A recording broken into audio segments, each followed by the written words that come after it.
हरि ओम तत्सत। अध्यात्म रामायण पंचम सर्ग।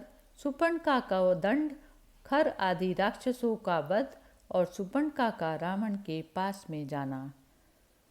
हरि अनंत हरि कथा अनंता, कहे सुनहि बहु विधि सब संता। प्रभु श्री राम भी अनंत हैं, उनकी कीर्ति भी अपरंपार है। संतों ने प्रभु की कीर्ति का अलग अलग वर्णन किया है। श्री महादेव जी पार्वती जी से बोले, उस समय उस घोर वन में जनस्थान की रहने वाली एक महाबलवती इच्छा अनुसार रूप धारण करने वाली राक्षसी घूमा करती थी। एक दिन पंचवटी के पास गौतमी नदी के तीर पर जगतपति श्री रामचंद्र जी के पद्म, वज्र और अंकुश की रेखाओं से युक्त चरण चिन्हों को देखकर वह उनके सौंदर्य से मोहित होकर काम आसक्त हुई और उन्हें देखती देखती धीरे धीरे रघुनाथ जी के आश्रम में चली आई।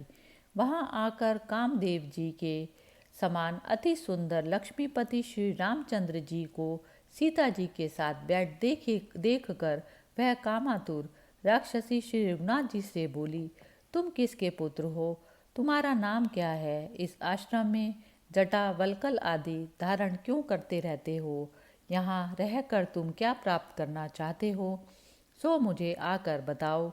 मैं राक्षस राज महात्मा रावण की बहन हूँ सुपनका।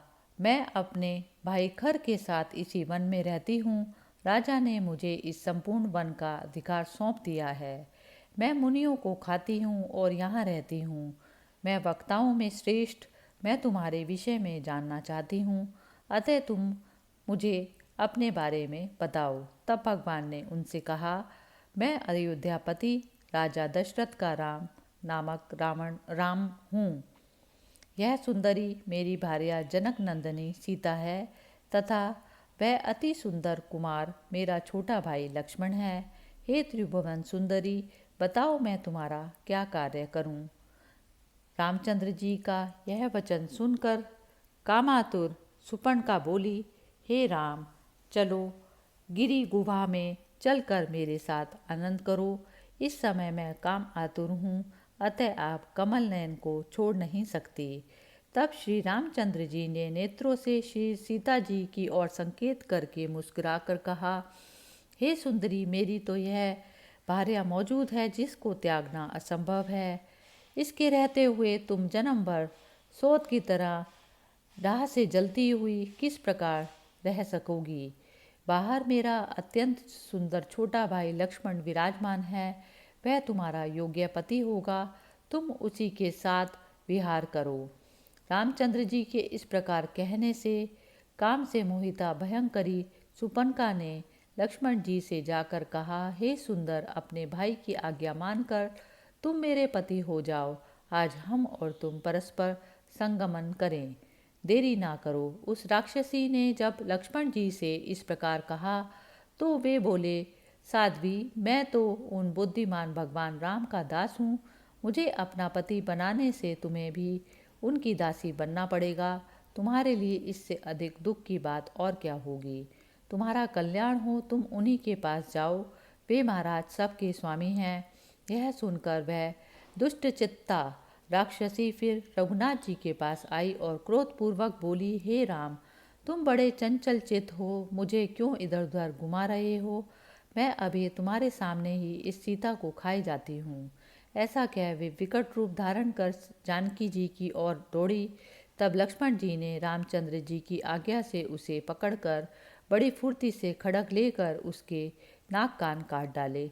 उसके बाद वह घोर शब्द करती हुई रुधिर में लथपथ हो बड़ी शीघ्रता से जाकर रोती और कठोर शब्द करती खर के सामने जा गिर पड़ी। उसे देखकर तीक्ष्ण ध्वनि वाले खर ने कहा, यह क्या बात है? अरे, मृत्यु के मुख में जाने वाले किस दुष्ट ने तेरी यह दशा की है? तू बतला तो सही, वह काल के समान भी बलि क्यों ना हो, मैं उसे क्षण भर में भी मार डालूंगा। तब राक्षसी सुपर्णका ने उससे कहा, यहाँ सीता जी और लक्ष्मण जी के सहित राम दंडकारण्य को निर्भर निर्भय करता हुआ गोदावरी के तट पर रहता है। उसी की प्रेरणा से उसके भाई लक्ष्मण ने मेरी यह गति की है। यदि तुम बड़े कुलीन और वीर हो तो तुम उन दोनों शत्रुओं को मार डालो।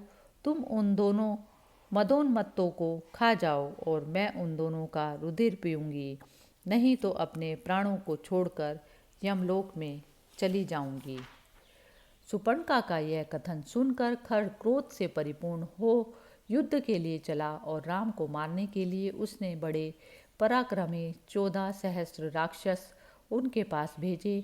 खरदूषण और त्रिशिरा ये सभी नाना प्रकार के अस्त्र शस्त्र लेकर राम के पास आए। उनका कोलाहल सुन श्री रामचंद्र जी ने लक्ष्मण जी से कहा, लक्ष्मण देखो, बड़ा कोलाहल सुनाई पड़ रहा है। मालूम होता है निश्चय ही राक्षस गण आ रहे हैं। अवश्य ही आज मेरे साथ उनका घोर युद्ध होगा। अतः ए महाबल, तुम सीता जी को लेकर किसी पर्वत की कंदरा में चले जाओ। आज मैं इन समस्त घोर रूप राक्षसों का वध कर डालता हूँ।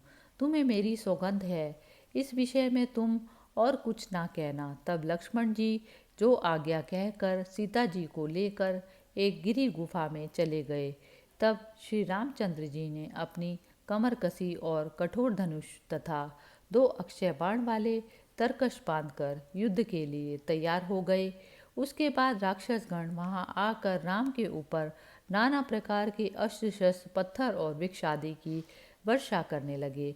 श्री रामचंद्र जी ने एक क्षण मात्र में लीला से ही उन शस्त्र अस्त्र आदि को तिल तिल करके काट डाला। फिर सहस्रों बाणों से उन संपूर्ण राक्षसों को मारकर खरदूषण और त्रिशिरा को भी मार डाला। इस प्रकार रघुवंशियों में श्रेष्ठ श्री रामचंद्र जी ने आधे पहर में ही उन समस्त राक्षसों का संहार कर दिया। तब लक्ष्मण जी ने गुह्यों में से सीता जी को लाकर श्री रघुनाथ जी को सौंप दिया। उस समय संपूर्ण राक्षसों को मरे देख वे विस्मित हुए। जनक नंदिनी श्री सीता जी ने प्रसन्न मुख से श्री रामचंद्र जी का आलिंगन किया और उनके शरीर में हुए शस्त्र के घावों पर हाथ फेरने लगी।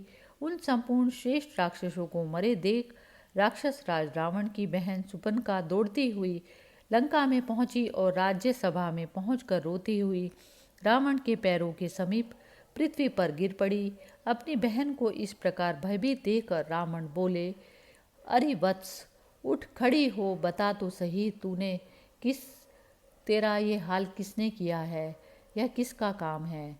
यम, वरुण और कुबेर यह किसने किया है? एक क्षण में ही मैं उसे भस्म कर डालूंगा।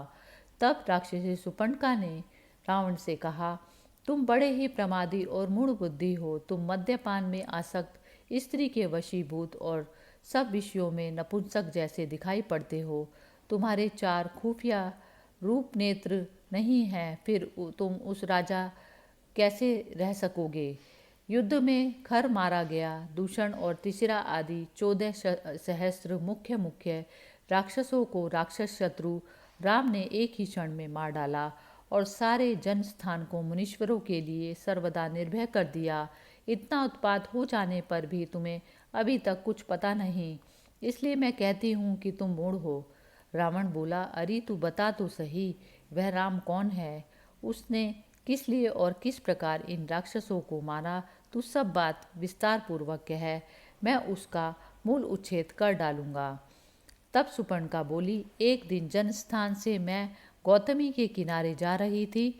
वहाँ पूर्व काल में मुनिजनों से सेवित एक पंचवटी नामक आश्रम है। उस आश्रम में मैंने जटा वल्कल आदि से सुशोभित धनुर्बाणधारी कमल नयन शोभाधाम राम को देखा।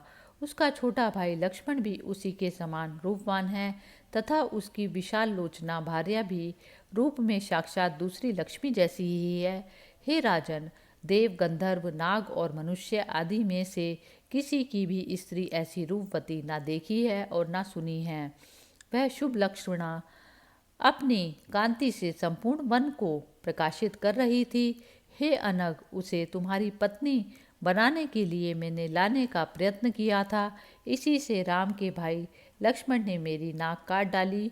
फिर राम की प्रेरणा से महाबली लक्ष्मण ने मेरे कान भी काट लिए। तब मैं अत्यंत दुख से रोती हुई खर के पास गई। उसने भी अपने राक्षस सेनापतियों के साथ तुरंत जाकर राम से युद्ध ठाना, किंतु उस बलशाली राम ने एक ही क्षण में वे समस्त भीम विक्रम राक्षस नष्ट कर दिए। हे प्रभु, मुझे तो ऐसा मालूम होता है कि यदि राम के मन में आ जाए तो वह निसंदेह आधे निमेष में ही संपूर्ण त्रिलोकी को भस्म कर सकता है, किंतु यदि उसकी स्त्री सीता तुम्हारी भार्या हो जाए तो तुम्हारा जीवन सफल हो जाएगा। अतः हे राजेंद्र, तुम ऐसा प्रयत्न करो जिससे संपूर्ण लोकों में एकमात्र सुंदरी कमल नयनी सीता तुम्हारी प्राण प्रिय हो जाए। हे प्रभु, तुम राम के सामने साक्षात न ठहर सकोगे, इसलिए उन रघुश्रेष्ठ को किसी प्रकार माया जाल से मोहित कर तुम उसे प्राप्त कर सकते हो। यह सुनकर राक्षस राज रावण ने सुंदर वाक्यों और दान मान आदि से बहन सुपर्णका को धैर्य बंधाकर अपने अंतःपुर में प्रवेश किया, किंतु वहाँ चिंता के कारण उसे रात्रि को नींद नहीं आई। वह सोचने लगा, बड़ा आश्चर्य की बात है, अकेले मनुष्य मात्र रघुवंशी राम ने बल वीर्य और साहस संपन्न मेरे भाई खर को सेना के सहित मार डाला। यह राम मनुष्य नहीं है, साक्षात परमात्मा ने ही पूर्व काल में की हुई ब्रह्मा की प्रार्थना से मेरी सेना के सहित मुझे वानर सेनाओं से मारने के लिए इस समय रघुवंश में मनुष्य रूप में अवतार लिया है। यदि परमात्मा द्वारा मैं मारा गया तब तो मैं वैकुंठ का राज्य भोगूंगा, नहीं तो चिरकाल पर्यंत राक्षसों का राज्य तो भोगूंगा ही। इसीलिए मैं अवश्य राम के पास जाऊंगा। संपूर्ण राक्षसों के स्वामी रावण ने इस प्रकार विचार कर भगवान राम को साक्षात परमात्मा हरि जानकर यह निश्चय किया कि मैं विरोध बुद्धि से ही भगवान के पास जाऊंगा, क्योंकि भक्ति के द्वारा भगवान शीघ्र प्रसन्न नहीं हो सकते। इति श्रीमद् अध्यात्म रामायणे उमा महेश्वर संवादे अरण्य कांडे पंचमः सर्गे समाप्त। हरि ओम तत्सत।